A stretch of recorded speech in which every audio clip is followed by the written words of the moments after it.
Salut à tous et bienvenue semaine 33, bienvenue sur Tarifs et News. Alors on est la semaine du 15 août, donc forcément c'est un programme qui est un petit peu adapté. Moi je gère des filles à la maison, voilà, donc forcément ça va être plus compliqué pour moi de faire des vidéos, mais c'est pas grave. Je vais en profiter pour passer du temps en famille, c'est bien aussi l'été pour profiter de ça. Alors le programme de cette semaine malgré tout, donc il n'y aura pas de Twitch cette semaine parce que c'est compliqué en semaine, je viens de vous dire pourquoi. Et le soir du 15 août, voilà, c'est un petit peu... Ça va être ainsi compliqué, donc voilà, pas de Twitch cette semaine. Par contre, j'ai décidé maintenant d'intégrer dans le programme d'animation, tout ce qui est rediffusion sur Tipeee, en fait, alors ça fait plusieurs mois, hein, ça fait plein de mois que ça existe, mais en fait, je me suis dit, mais pourquoi je ne le mettrais pas en fait dans le programme d'animation pour que les gens se rendent compte, ils se disent, mais c'est génial, tous les gens qui le soutiennent sur Tipeee, mais ils ont des avantages incroyables, donc pourquoi moi aussi, je n'irais pas le soutenir sur Tipeee? Bon, j'ai pas envie. Ouais, ok, d'accord, c'est une raison, mais si vous avez envie, ça peut vous donner un petit peu comme ça une idée. Donc voilà, je les mets à 9h à chaque fois parce que comme je suis pas soumis à l'impératif de il faut que ce soit bien référencé par YouTube, en général les vidéos c'est plus du 18h, 19h, ça dépend des chaînes, etc. Là, comme de toute façon la vidéo elle existe, c'est un lien que vous avez sur Tipeee, peu importe, c'est le moment où vous recevez votre mail, hein, quand vous êtes sur Tipeee vous recevez un mail de news.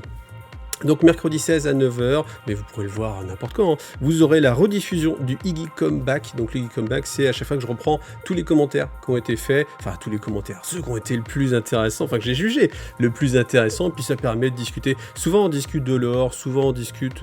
Enfin voilà, c'est vrai qu'en ce moment il y a beaucoup de lore, donc si vous aimez le lore, n'hésitez pas, parce qu'on en discute pas mal.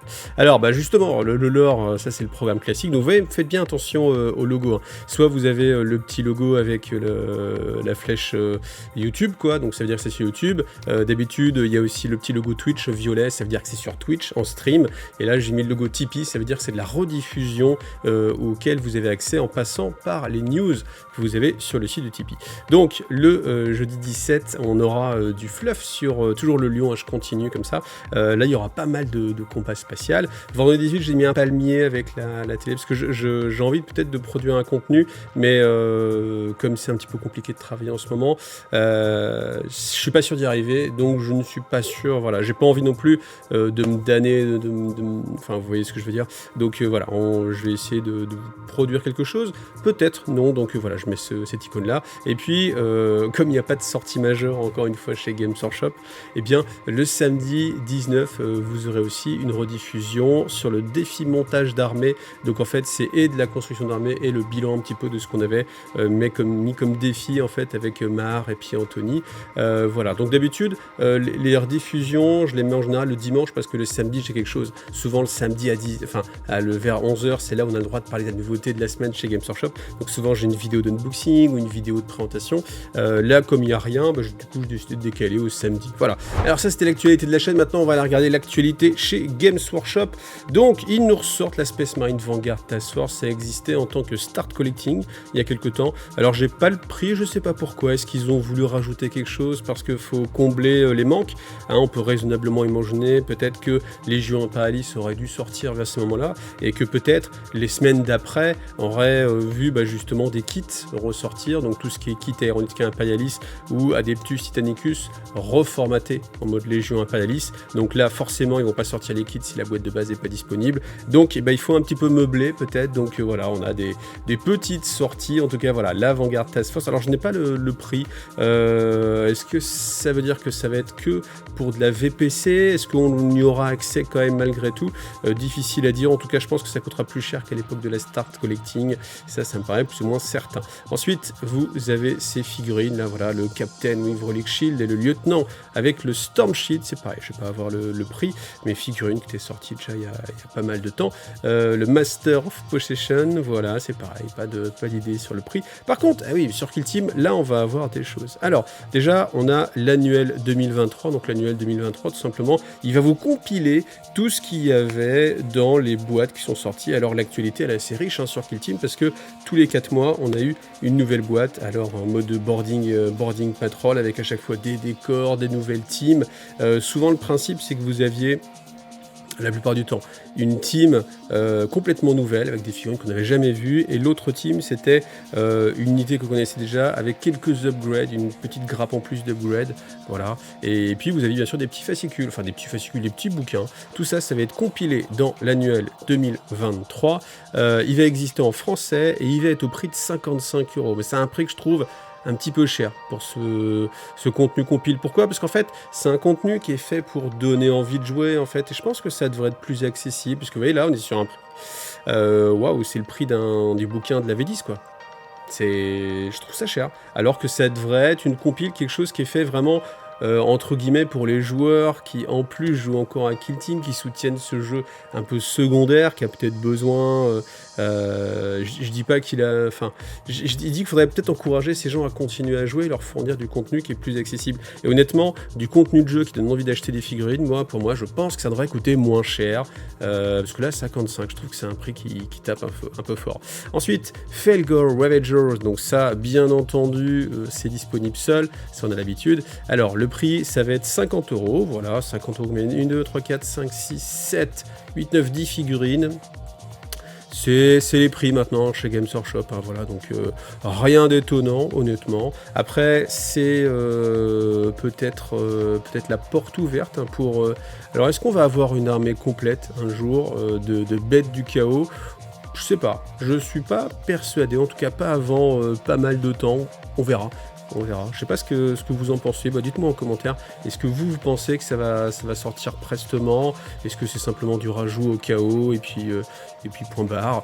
Ensuite, Hand of the Archonte, donc en français, la main de l'Archonte. Donc là, 42,50 €. Et vous voyez, ce kit, c'est ce dont je vous parlais, c'est-à-dire c'est le kit des guerriers Kabélite avec en plus une grappe d'amélioration qui vous permet d'avoir du petit oiseau, de l'arme un petit peu différente, des têtes en plus, etc. Je trouve qu'au final, c'est une bonne façon d'améliorer un petit peu les kits comme ça. Ah, pareil, Airskin Salvager, c'est ça aussi. Donc là, on a pas mal de choses. Alors, je me demande quand ça va sortir, parce que c'est vrai qu'en fait, les Votann, je trouve que c'est sympa parce qu'il y a eu des belles sorties, on a une armée, voilà. Mais maintenant, ils sont plus du tout intégrés, en fait, que ce soit dans le lore ou dans quoi que ce soit. On n'en parle plus du tout et je trouve ça un petit peu dommage. Je trouve que, au contraire, ça devrait être un plan sur vraiment plusieurs années. Alors, ça doit être le cas, mais quelque chose de plus régulier où souvent, comme ça, on fait un petit peu de martelage pour que les gens s'habituent, les intègrent bien, et puis qu'après, ce soit une habitude et que tous ceux qui rejoignent un petit peu le train de 40 000 avec la V10, eh bien, les Votann soient quelque chose qui soit cohérent, où ils ont l'habitude d'entendre parler, etc. Donc voilà, je pense que peut-être des petits kits comme ça un petit peu plus souvent, ça pourrait être pas mal. Mais bon, en tout cas là, en effet, hein, c'est cool, on a quand même des sorties en plus, mais là, je pense pas que ça puisse être joué à Warhammer 40 000, donc enfin, à moins qu'il y ait des règles dans un White Dwarf pour...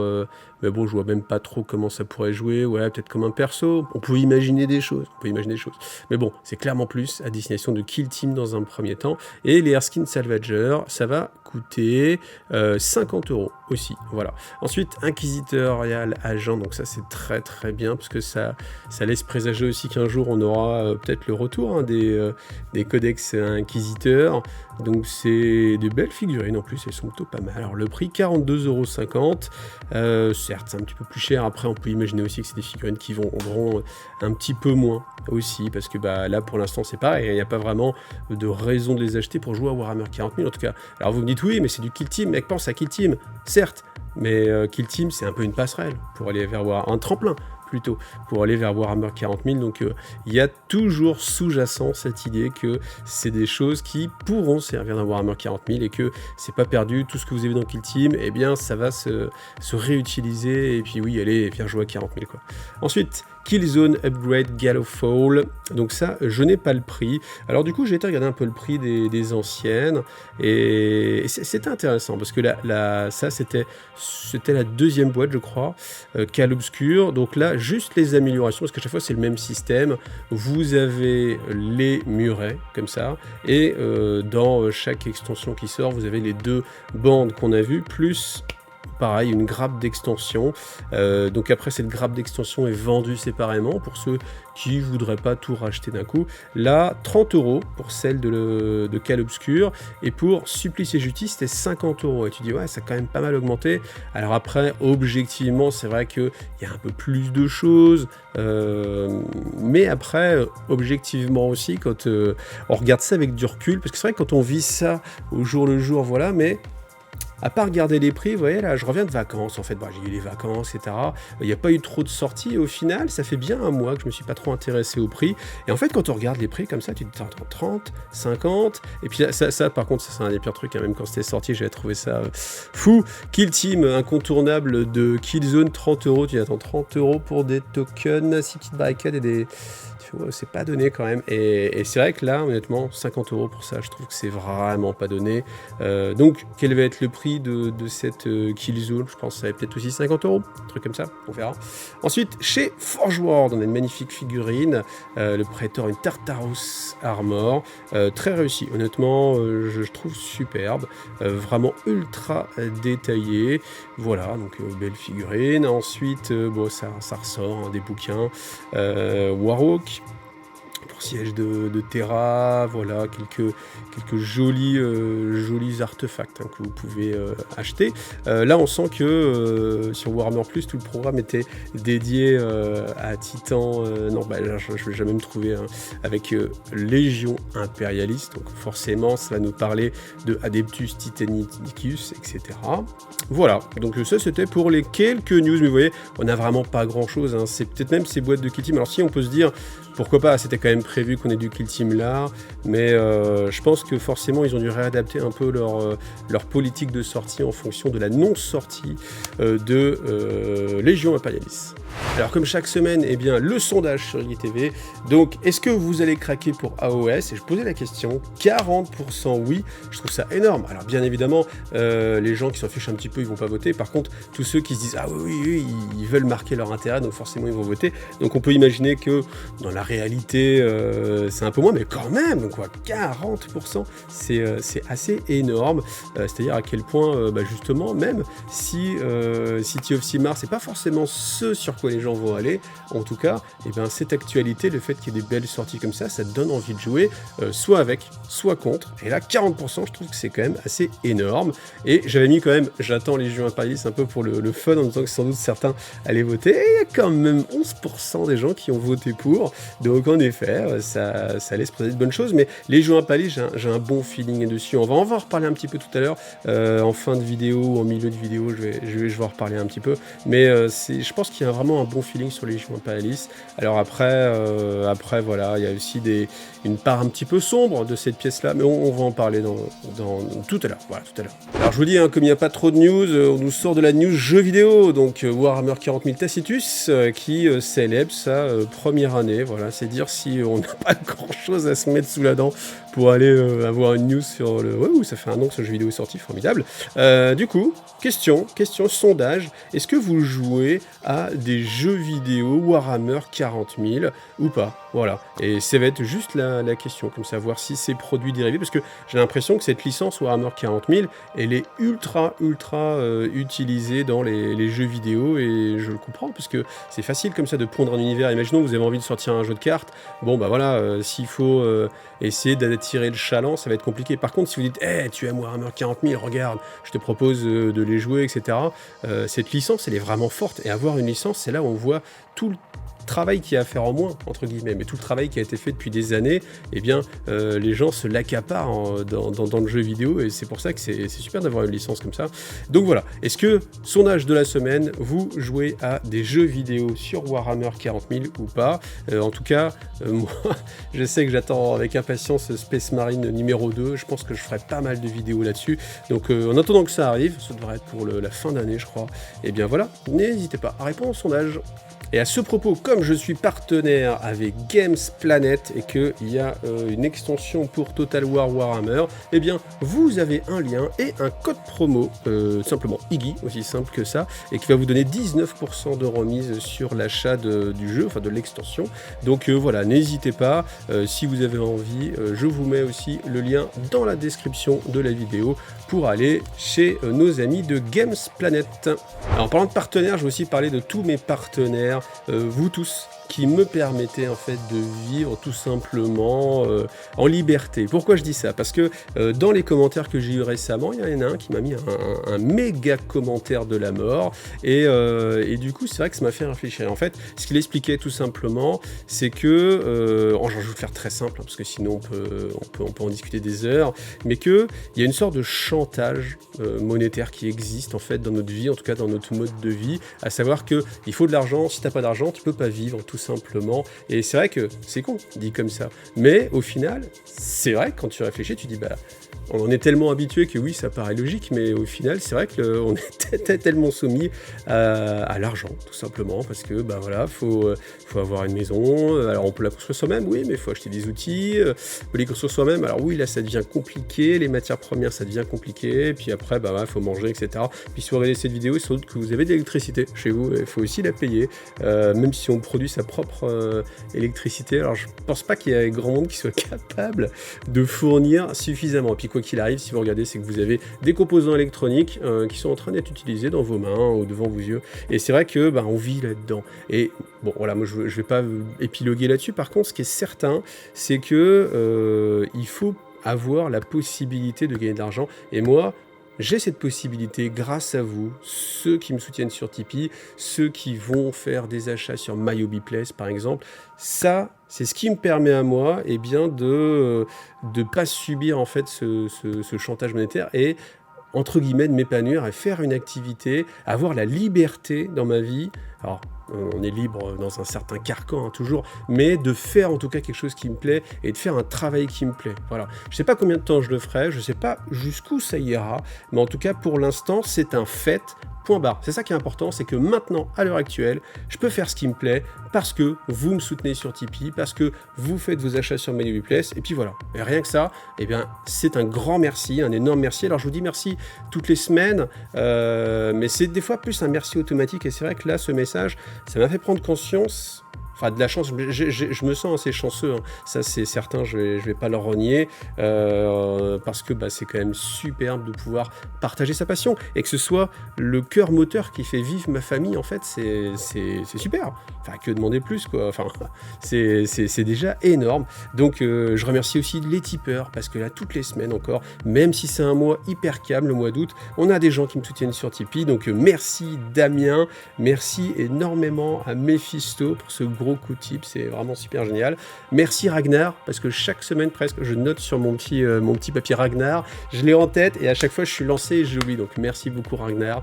Merci Jibiro, merci Kelvin, merci Scratch, ou Schrash, ça c'est dur à dire, et merci aussi Olivier. Voilà, merci à vous tous de me soutenir et puis de me permettre comme ça de continuer à évoluer dans cette sphère magnifique qu'est le hobby et le partage et l'amour et les petits oiseaux et la baston du 41e millénaire, entre autres. Alors on a un petit article sur Légion impérialiste que je trouve assez intéressant, donc je vais aller rebondir dessus en fait. Donc comme vous le savez, la sortie du jeu a été reportée, voilà, je vous ferai un unboxing quand j'aurai le droit d'en parler, voilà.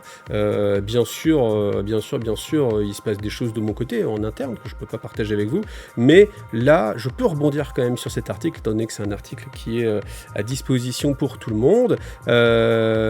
Déjà, ça nous montre en fait comment on peut jouer des chevaliers et jouer les titans derrière. Ça nous montre aussi que 70% de vos points d'armée devront être soit Legiones Astartes, soit Solar Auxilia. C'est-à-dire que tous ceux qui espéraient, moi j'avoue j'espérais ça un petit peu, pouvoir aligner que des titans, tout simplement, jouer entre guillemets à Adeptus Titanicus en mode Légion Imperialis, eh bien, ce ne sera pas possible. Il faut absolument se farcir 70% des points pour soit du Space Marine, soit de l'Auxilia. Alors, bon, voilà, c'est une lourde taxe. Après, est-ce que le jeu se prêterait à jouer que des titans, la capture d'objectifs, quand même, ce genre de choses, donc à voir. En tout cas, ce qui est intéressant aussi, c'est, je vais aller un petit peu plus loin. Bon, ça, c'est la construction d'armée. Voilà, on va aller un peu plus loin. Je vais rebondir un peu sur cette règle. Ion Shield X, donc on va dire une unité qui a cette règle-là, donc elle ignore les modificateurs de pénétration d'armure. C'est-à-dire que typiquement, vous vous dites, c'est une sauvegarde invulnérable. C'est ça en fait, parce qu'une sauvegarde invulnérable, c'est une sauvegarde qui n'est pas affectée par les modifications de pénétration d'armure. Mais non, là ce n'est pas exactement ça. Alors déjà, ce n'est viable et utilisable que si c'est sur votre arc avant. Déjà première contrainte. Et ensuite, quand on regarde un petit peu plus les règles, si jamais le modificateur d'AP est de -2 ou -3, alors on réduit de 1 la sauvegarde censément invulnérable. C'est-à-dire que si on imagine que vous avez Ion Shield 4, si vous avez une arme qui a AP0 ou AP-1, vous pouvez utiliser votre sauvegarde Ion Shield, tout en sachant que vous avez en plus une sauvegarde classique. Donc peut-être que votre sauvegarde classique est à 3+, auquel cas, eh bien, que vous soyez avec votre sauvegarde à 3+ classique ou le Ion Shield contre une arme AP-1, eh bien, ça va être intéressant, ça va être équivalent. Par contre, si vous avez une arme qui est en face à -2 ou -3, vous allez réduire cette caractéristique. Donc si on imagine que vous avez du 4+, là vous avez -1, donc ça veut dire que vous avez du 5+. Mais si on imagine que vous avez 3+ de base en sauvegarde classique, -3, là vous n'aurez pas eu de sauvegarde. Donc là ça commence à devenir intéressant. Par contre, là où je veux en venir, c'est un petit peu plus loin, c'est que si là par exemple on vous dit, si vous avez -4, ou meilleur, bon ça commence à être difficile, mais meilleur, de pénétration d'armure, eh bien le Ion Shield est dégradé de 2. Et en fait, là où je veux attirer votre attention, c'est sur ce système de règles. Rien que ça, je pense que c'est quelque chose qui nous montre un petit peu ce que va être le système de jeu de Légion Imperialis, et ça va être quelque chose de très détaillé. On peut le supposer rien qu'avec cette règle-là. Et quand on voit ça, déjà, donc vous avez votre sauvegarde classique, vous avez votre sauvegarde Ion Shield, mais attention, elle marche que devant. Et attention, il faut vérifier l'arme, l'AP qui est là. Parce qu'il y a 3 paliers. Donc 3 paliers, plus un critère. Je pense que c'est beaucoup, et peut-être ça peut me faire craindre un petit peu pour l'esprit du jeu, avec un jeu qui ne serait pas facile d'accès, avec plein de petites micro-exceptions aux règles, où c'est, alors ça fait ça, sauf que quand il y a ça, mais à moins qu'il y ait ça, sauf si ça, et ainsi de suite, et ainsi de suite. Donc, c'est quelque chose qui sera vérifié quand les règles seront discutable, on va dire, mais en tout cas, ce qui est certain, c'est que ça, je trouve ça assez révélateur. Et c'est pour ça que je voulais rebondir sur cette chose-là, voilà. Alors après, quelque chose que je trouve très positif, c'est les arcs, c'est-à-dire que si vous êtes dans l'arc arrière, eh bien, il va se passer des choses, il y a une différence entre l'arc avant et l'arc arrière. Je trouve ça intéressant parce que c'est ce qui implique le côté manœuvre tactique, c'est-à-dire vraiment se déplacer, et si vous prenez la peine de faire le tour d'un véhicule pour le taper par derrière, eh bien, vous êtes récompensé, et ça va être très positif pour justement le mouvement. C'est ce que moi des fois je reproche à 40 000, c'est que peu importe l'endroit où on soit sur la table, soit il y a un couvert, soit il n'y en a pas, mais en fait peu importe l'emplacement, c'est-à-dire que même si vous avez pris la peine de faire un contournement, un débordement ou quoi que ce soit, on s'en fiche, c'est exactement la même chose. Voilà, donc ça par contre c'est une bonne mécanique qui va pour justement donner une prime à ceux qui manipuleront bien cet aspect tactique du jeu, à savoir de se déplacer. Ensuite, bon, après il y a la règle Engine Killer. Bon, je vous laisse la détailler, mais vous voyez, là aussi on sent que c'est quand même, il y a quand même pas mal de texte pour chaque règle spéciale, donc on verra combien il y a de règles spéciales. Je pense qu'il y en aura une tartine, donc voilà, prenez ça en considération. Bon, on aura le temps d'en reparler quand le moment sera venu, mais voilà, je voulais quand même attirer votre attention là-dessus. Alors je vais aussi rebondir un petit peu sur Black Talon Strike, donc tout simplement ces figurines-là, qui sont issues de Warhammer Plus, donc ça c'est quand même pas mal. Là je trouve que c'est intéressant parce qu'il y a un lien entre les animes, les figurines, il y a quelque chose de cohérent et au final on a envie de jouer ces figurines parce qu'elles ont une histoire et c'est une bonne façon d'avoir une histoire plutôt que simplement de les mettre dans des bouquins, etc. Le côté animation en plus c'est plutôt pas mal et les figurines je les trouve vraiment très réussies, donc voilà, on les regarde vite fait, vous les avez déjà vus parce que c'est une news qui est pas toute récente, ça date quand même de la semaine dernière, c'est dire si c'est du vieux réchauffé, mais en tout cas je trouve que ces figurines sont très réussies et à chaque fois je me fais toujours la même réflexion, mais quand le Stormcast n'a pas son casque, il est beaucoup plus badass et il donne vraiment plus envie. Cette figurine là me plaît, cette figurine là du coup me laisse un peu plus froid et ça va être pareil quand même à chaque fois. Donc la cape ça passe, le masque c'est naze, mais la cape, ça passe. Et voilà, donc en tout cas, des belles figurines. Est-ce qu'on pourra aller jouer un jour à Warcry? Moi, je ne serais pas contre. Je pense que dans le White Dwarf, peut-être aussi, c'est pareil. White Dwarf aussi, c'est ça qui est intéressant, c'est d'avoir ces petits ajouts de règles qui le rendent vraiment, je pense, riche, tout simplement. Et puis, on termine avec une dernière chose.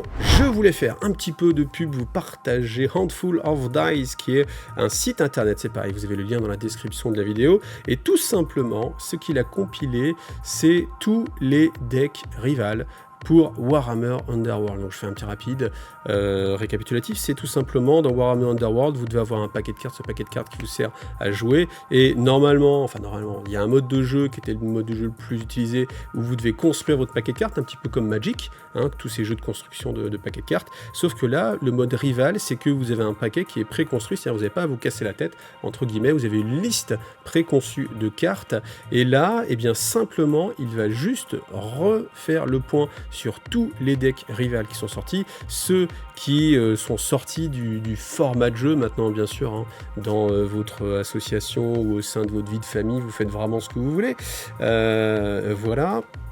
Donc, je ne vais pas rentrer dans chaque détail, mais en gros, vous avez la description de comment va se jouer le deck, quelles sont les bandes qui vont bien correspondre, quelles sont les cartes majeures, et vous avez la liste aussi du deck. Donc ça, c'est super intéressant si vous voulez revitaliser un petit peu votre vieille bande qui n'aurait pas des cartes, etc. Donc là, il y a un gros travail de fait. Donc voilà, je voulais le mettre en avant pour Warhammer Underworld, parce qu'encore une fois, mais le nombre de fois où je lis ça, le message c'est typique, bon bah ouais, je jouais saison 1, saison 2, bon je vais arrêter saison 3, saison 4, par contre le deck rival c'est quelque chose qui me motive, donc est-ce que vous avez des conseils ou pas? Donc voilà, là le problème c'est que c'est en anglais, voilà, maintenant je pense que ça, enfin voilà, au pire vous faites un coup de Google Trad ou quelque chose comme ça, et puis ça vous permettra quand même d'avoir des conseils assez rapides pour pouvoir choisir votre deck rival, tout simplement, voilà.